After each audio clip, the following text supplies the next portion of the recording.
It is a great honor for us to welcome here tonight our keynote speaker for the China Clippers celebration, Charlie Trippe.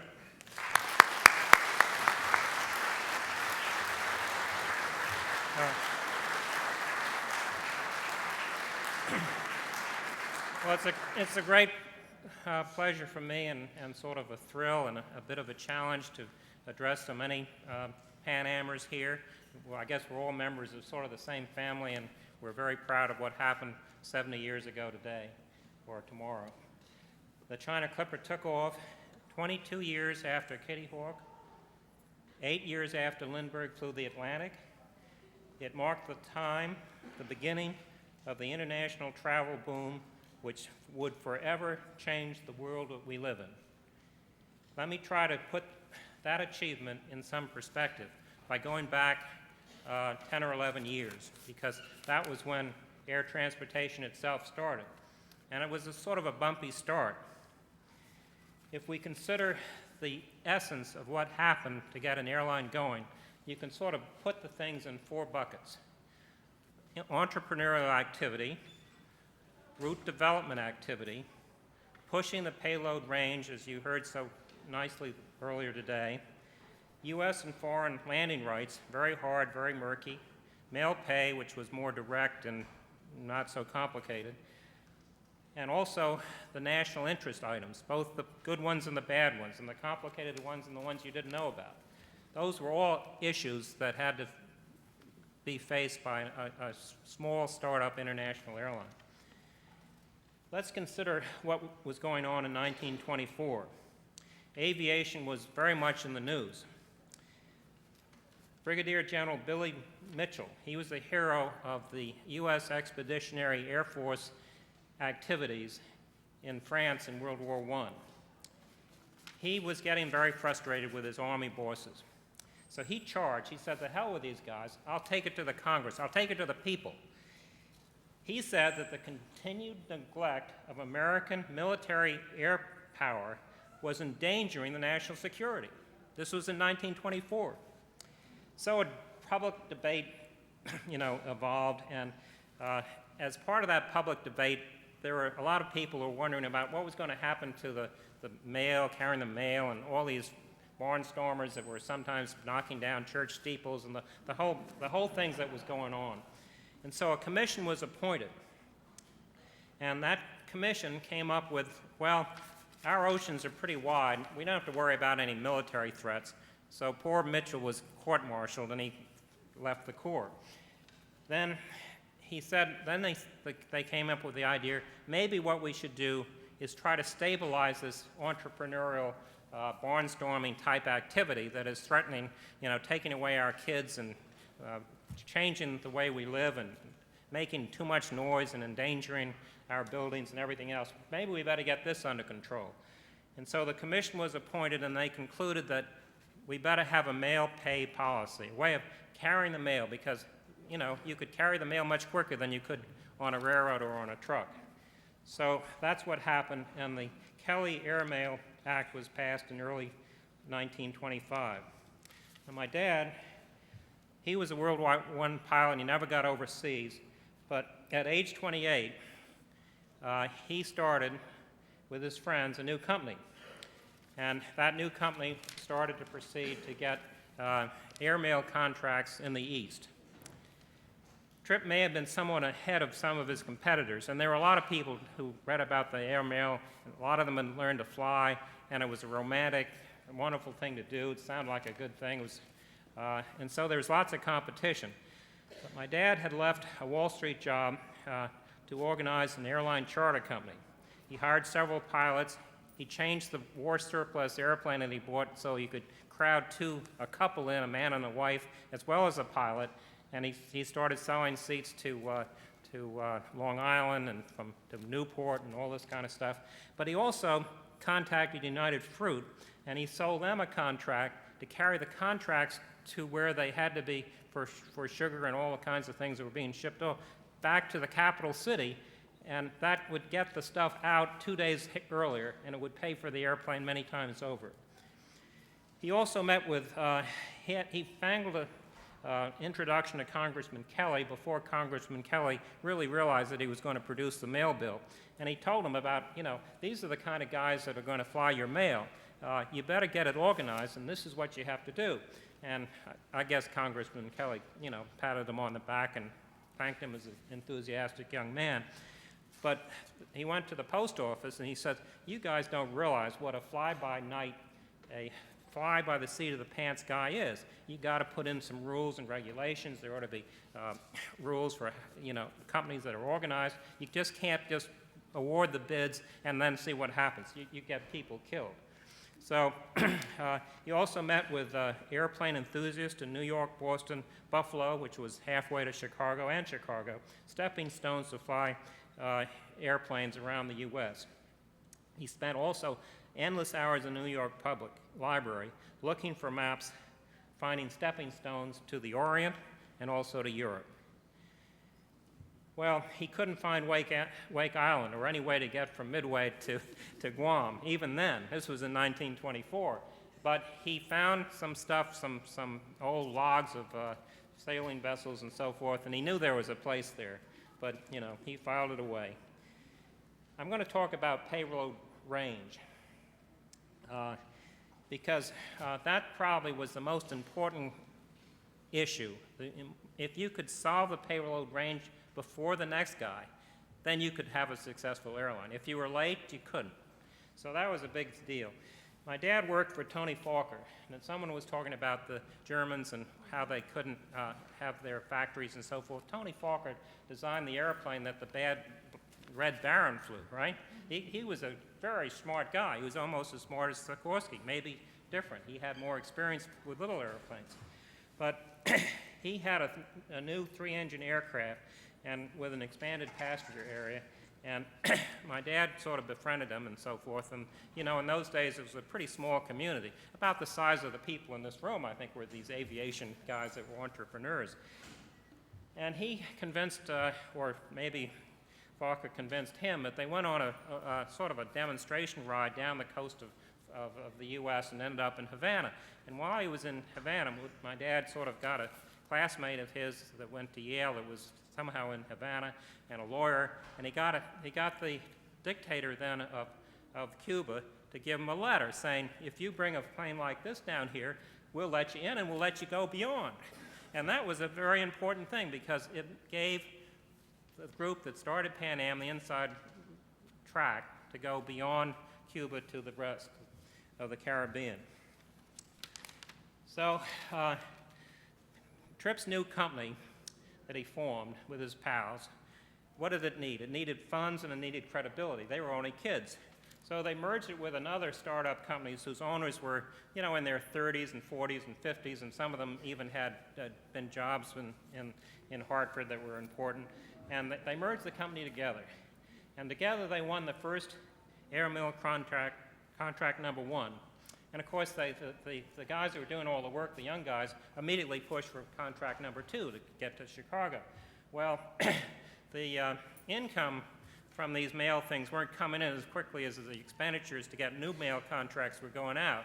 And the guy says, well, come on, Trippe, and, just cool your, in fact, you're spending much too much money, and this business about Havana, and by this time he was involved in Alaska because the dog sleds didn't really go very fast. And so they threw him and his gang out. And so they had a big rhubarb, and they ended up taking the contracts that by this time they had signed up with Fokker. They took the Alaska project, and they took the Havana rights to Cuba. Now, the other guys continued, but they continued a lot slower. And they ended up, actually, that New York-Chicago thing became part of a company called American Airlines. And so they ended up all right, but they didn't run it afterwards. These other guys said, well, what are we going to do? Well, let's go to Havana. So they needed more money, and so they got the original group, and most of these guys had lots of money. There, names like Whitney and Rockefeller and Vanderbilt and Fairchild and a bunch of others. There were 13 in all. They all put up between 25 and 50 grand, raised 250,000, and I never know whether the 250,000 included the guys who did all the legwork and got cash, because if you add up the things, it doesn't quite total 200. Someone got some free stock for the work they did. But in any case, it was 250,000 capitalization. They were all pilots, all under 30, and they all were crazy about aviation. Two of them wanted to work in the business, Trippe and Hamilton. The rest were pursuing their family businesses, working at banks and all those kinds of good things. Their initial focus was, of course, on water routes, initially in the Caribbean. Airplanes were only twice as fast as railroads on the land, but over water, they were much faster, even 10 times faster. And you know how long time it took to get into dock and, clear customs and all that? That added to the problems of the surface. So they had a competitive position against the surface guys. Their first operation was Key West, Havana, 90 miles. Even in those 90 miles, they lost an airplane because it was hard to find your way back if it was raining or something. It was tough. And so they were going down this road, and about the same time, there was this magnificent thing that came about, and that was a young man by the name of Lindbergh flew nonstop, 33 hours, New York to Paris. And he was a magnificent guy. He was the kind of guy, if he was ugly, it wouldn't have worked. But he was but he was an attractive, young, youthful, energetic, and he was not just interested in flying airplanes. He was interested in finding ways to make what he knew best to make it better. And after a couple months, he got tired of some of the domestic guys who were dangling dollars in front of him, and so he became sort of a shareholder and a technical advisor to Pan Am, and he did that job most of the rest of his life, except for the period after his son got kidnapped and he went to Europe for a while. He was very much of an American hero, and he added that extra oomph that Pan Am needed to convince people of the dream, that airline travel would work. And there was Lindbergh, and if he was flying the survey flight, it got to be right. So Pan Am expanded rapidly in South America, in the Caribbean first, Central America, and then South America, sometimes through mergers, and they were very lucky. If you read the history of it, you say, well, gee, that was a lot of luck. But there was also hard work, and they put it together, and so the Caribbean and Latin America became a sort of a grammar school to the international airline business. And if it was the grammar school, then the Pacific was the high school, right? And then maybe down the road they became long-haul jets and so forth, and that was college.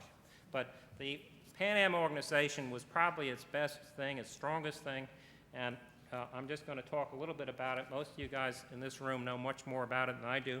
But initially, it was a small corporate office in New York. It handled engineering operational things. It had handled route development, handled Washington, which was a pain, and other governmental activities. And it kept trying to raise money, financing, and it had to deal with the directors. So a lot of them were no-sayers. Well, that's what directors should do, I guess. But, it needed a lot of enthusiasm and a lot of effort. The operations, which was mostly engineering, Mr. Priester, who was probably one of the most important person. He was a Dutchman. He was a friend of Tony Falker's. He was tough. He was demanding. He commanded respect. He was bright. Manuals, discipline, training, weather predictions, safety, redundancy, constant monitoring, constant checking, points of no return, alternatives, don't do this unless you can do that, so forth and so on. That was an important part, probably the most important part. But navigation, if you didn't have navigation, you couldn't go very far. You could go at night because you could, set your Cessna and look at the stars, and if you were only going 90 miles an hour, you didn't move very far between the next shot. But it had to be good weather, and you couldn't trust that to get you in, particularly if you're going 90 miles or 120 miles an hour, and there was a 20-mile side wind. I mean, where would you be if you couldn't steer by the compass? I mean, it was hard. So this fella, Luderich, the role and his contribution was terrific. Now, everybody here has 2 ears, right?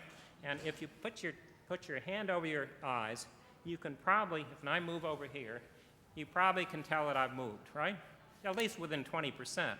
Well, if you perfect that sense of getting noise in your ear on two poles that are a couple hundred yards away, that's how he did it. And it was science that he didn't invent, but he took it and he turned it into high frequencies, which meant that it would be better over longer distances. The signals would bounce off the atmospheric level, and it worked. And without that working, there never would be any trans-Pacific flights. I mean, you might have been able to go back and forth to Cuba still, but that was only 90 miles.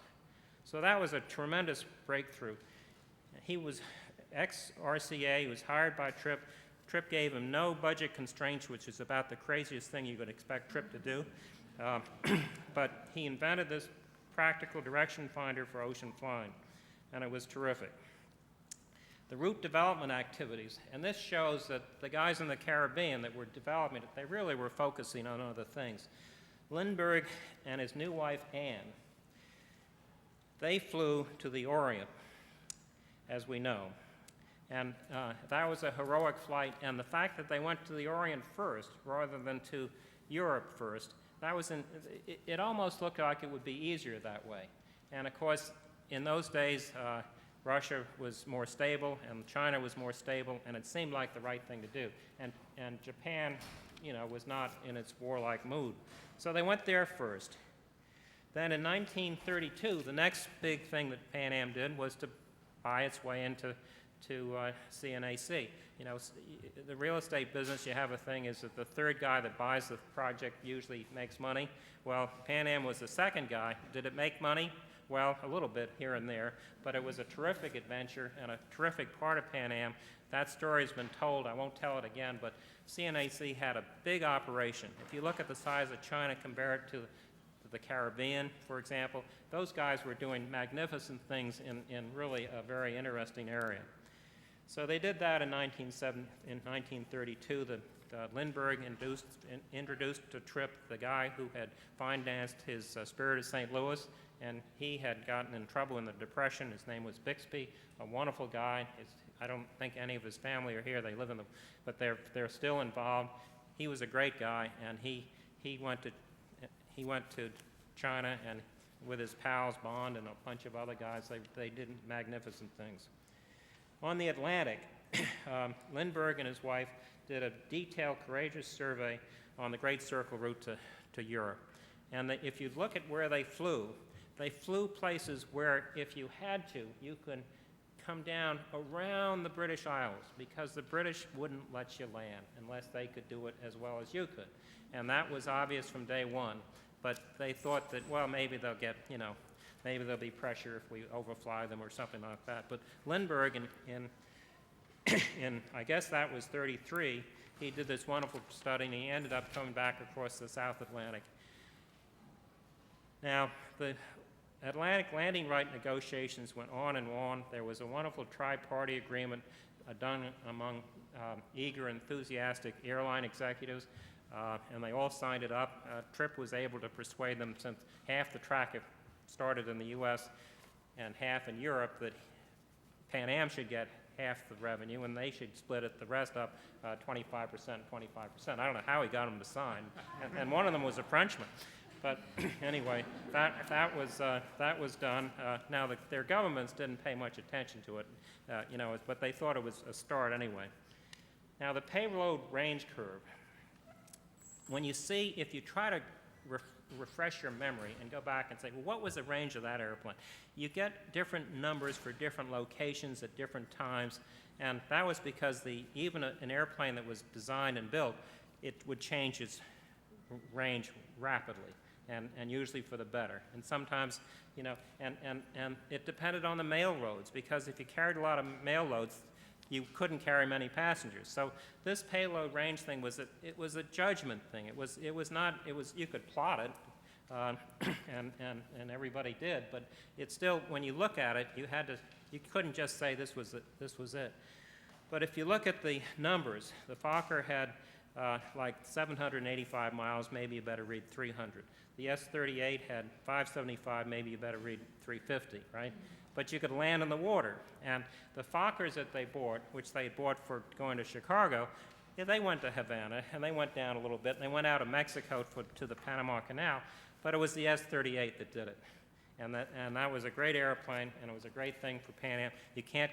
Pan Am can't take any credit for designing it. It was there, they used it, and it was terrific. The S-40 was maybe my dad's idea of what luxury should be. He'd been taken to Europe in a steamship, and he thought, it should be something like that. But Lindbergh and Sikorsky's airplane was the S-42, and that was a terrific thing. And what we heard today, for its time, it was a tremendous leap forward, and it was the survey plane, as we talked about before. And then the M30, the Martin people had a lot of empty capacity. They'd done a lot of military work. They were looking for work. They were confident. They got the next job. But the company, and you can check the letters, they would send out these requests for proposals, right? And that would go out every couple years, and some of them were ignored and others weren't.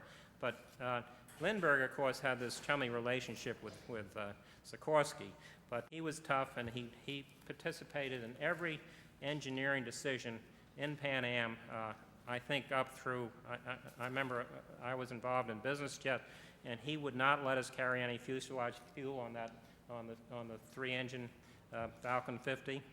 He said, "I don't believe in that, Charlie." And I said, "Yes, sir." So he was terrific, and he certainly, without Lindbergh, many of us wouldn't be sitting here today. But he wasn't he was tough, and he had his own ideas. I'd just like to look at the situation in mid-34, because, and then we should ask ourselves, if we were rational, would we have said go? The Latin America situation was going all right. Three S-42s were for delivery later in the year. 3 more 130s were coming in the fall of 35, but would they work? Most times the engines don't work initially and so forth. The Atlantic route permissions were problematical. The UK was an imperial power. You have to realize that the colonies in these days and the imperial policies going back to the sea days, that's what determined air aviation authorities.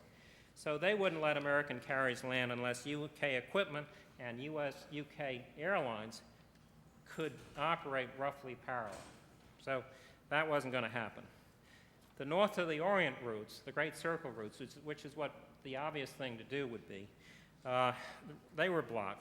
Japan was becoming militaristic. They wouldn't let you overfly. The Russians, they wanted you to come. We wanted to go there. But these Bolsheviks, the problem was that the U.S. was in a recession, and the guys were worried about what might happen. And no, don't try to get money out of Congress to go to Russia, so for mail pay. So Russia was no. The mid-Pacific quandaries. San Francisco, a fantastic base. Wonderful people, enthusiasm. They were the American pioneers to begin with. You had a wonderful harbor. It was terrific. Just like today, this airport is probably one of the best airports in the world, and the place it is on the world routes is terrific. But it was so then. But it was tough because it was a long way to Hawaii. No passengers until the M130 became available. Hawaii, Midway, okay, but Midway, Guam, no way, too big. You had to find Wake. The U.S. Navy and the Roosevelt administration wanted Pan Am to proceed on the Central Pacific route, and that probably, they didn't say that, right? And they wouldn't tell Pan Am verbally, but that probably was one of the most important reasons why Pan Am should have gone and did go. And probably the Navy at that time were thinking of, oh gosh, if we can get Pan Am out there, we can use them as our surrogate, just like the Japanese are using their fancy companies to expand in areas that trust territory that was left over from the UN days that you weren't supposed to do anything militaristic in, and Japan was doing it, and here we were building our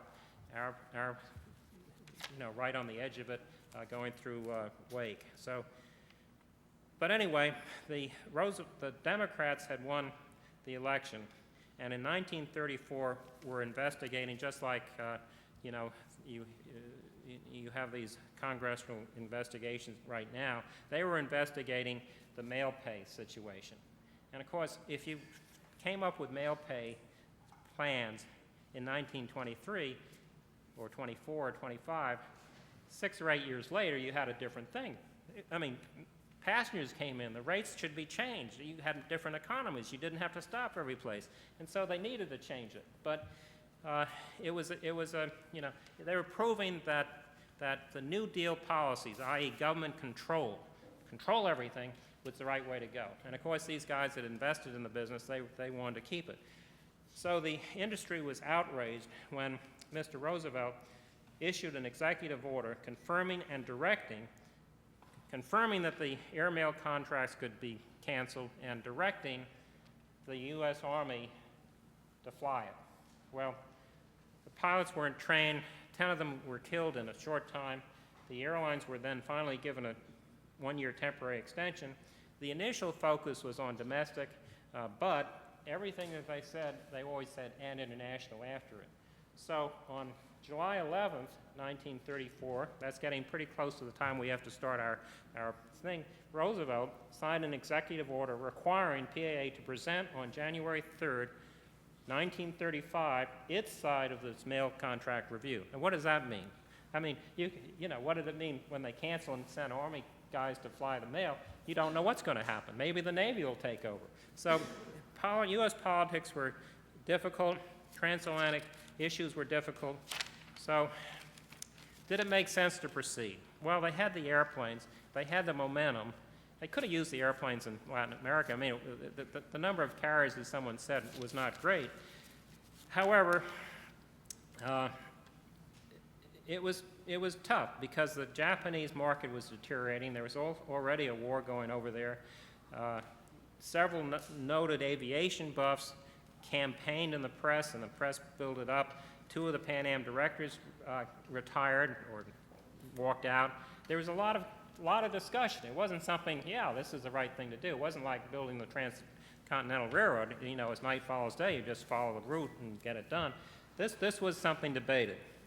So, did it make sense to start? And if you had to raise your hand, if you were making that decision, half of you would raise it and half of you wouldn't. And probably the youngsters of the group would raise their hands. And if you knew how to fly, you'd probably do it. But it was still a very tough decision. L.L. Odell was asked to get the North Haven organized, and we heard this morning a terrific discussion of exactly what went on there. In the Caribbean, Captain Music flew more tests, coached more miles out of the S-42, and then started working out here, practicing here on blind landings. You know, one of the wonderful things about this, if you come out to San Francisco on a nice day, it's great, but if it's foggy, it's hard to get in underneath all those bridges and all that stuff, you know. So they put blinders around them, and they had to land with blinders on, and, you know, they did that a couple times, but it was good. So they decided to go, and finally on April 25th, Music took off with the S-42, San Francisco, Hawaii. Outbound, it took 16 plus hours. That seemed to be good. They had some fuel extra. Coming back, it took just under 24 hours. It's supposed to run out of fuel in 22 hours or even 21 hours, depending upon how you adjust. And they just snuck in, as most of you know, with dry tanks. And that if they had 1% less fuel or 2% less fuel, we wouldn't be sitting here today. So that was a real worry. They said, well, we better get better wind information, you know, en route. So they worked on that again, and they sent him back and forth. He never had that same problem again, but that was tough. And then when the China Clipper was inaugurated,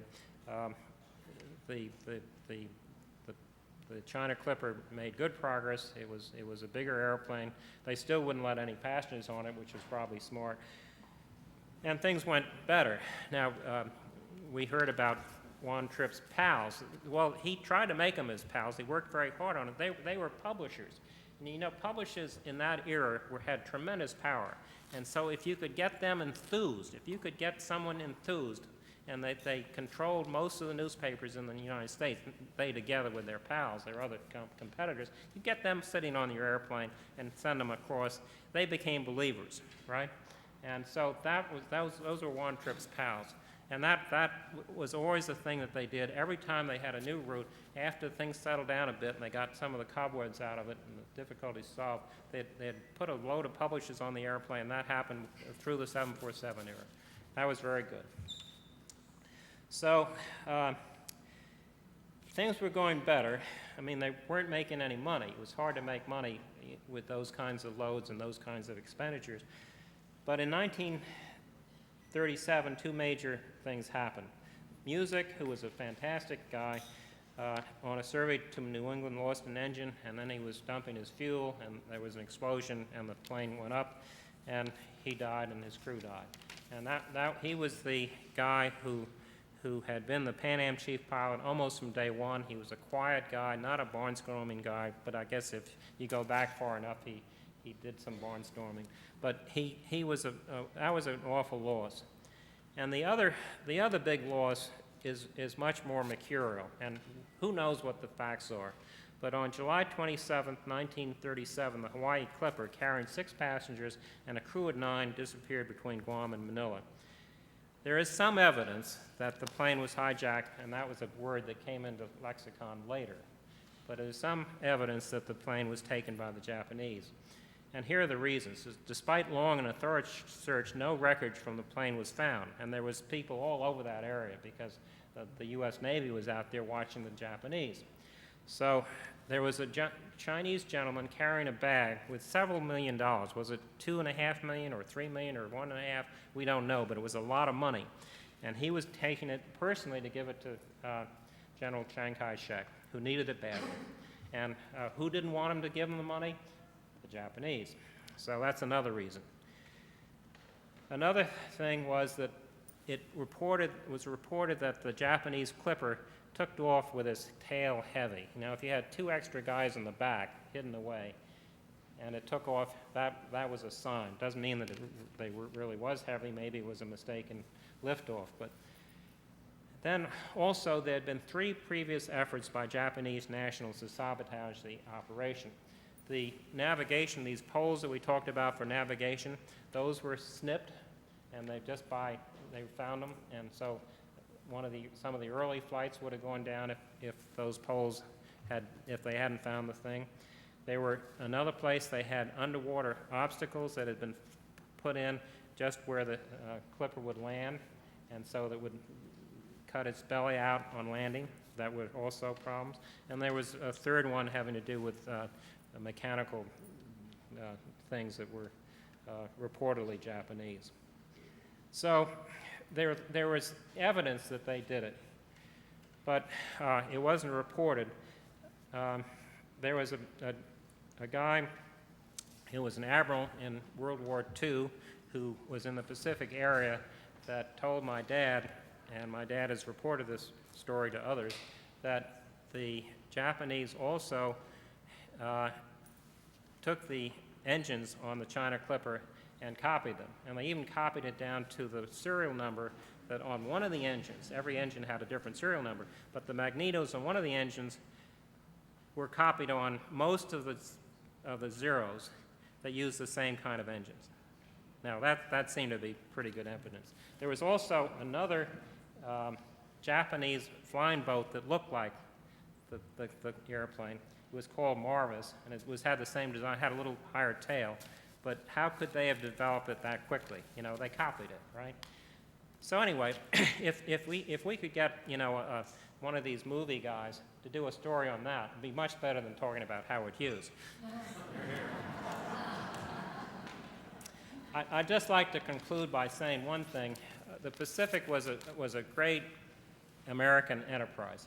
It was a beginning and an end that ended with the war. It was unique and so forth. And something that I heard my dad say over and over again, I'd just like to say it in this group, that the most important ingredient that Pan Am had were its people. Without its people, you know, it would never have happened. And I'd just like, if it would be all right, to have everybody who work for Pan Am or whose parents work for Pan Am to either raise their hand or stand up, because I think we ought to give each other a whole a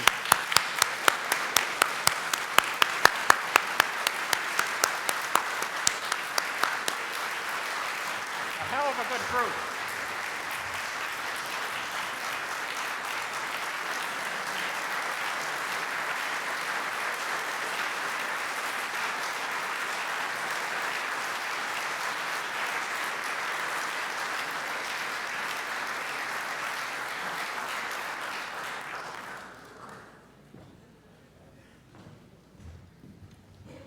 A well-deserved round of applause, and I think we need one more for our keynote speaker. Thank you very much, Charlie.